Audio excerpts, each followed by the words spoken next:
Hi everyone, today I'm going to be showing you these fall decorations. So they have light up pumpkins, leaves, and then just lights.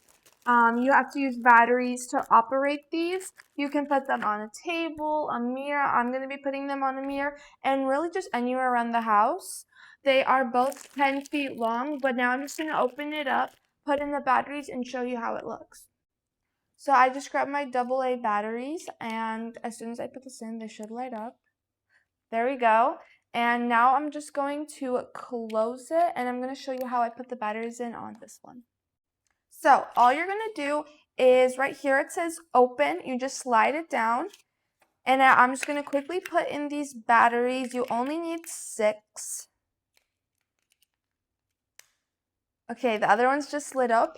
And then you just put these in here. And you close it at the bottom. And then you are all ready to go.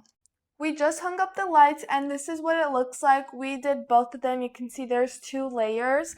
And again, there's just like these pumpkins that glow this warm yellow, not like the cooler yellow. It's like a very nice and warm tone. You can definitely also put this on like your table. You could put it maybe even if you want like on the railings like this, fireplace, anywhere. These definitely just make your house a lot cozier. So if you're looking for any fall decorations to put around your house, then I would definitely recommend trying these.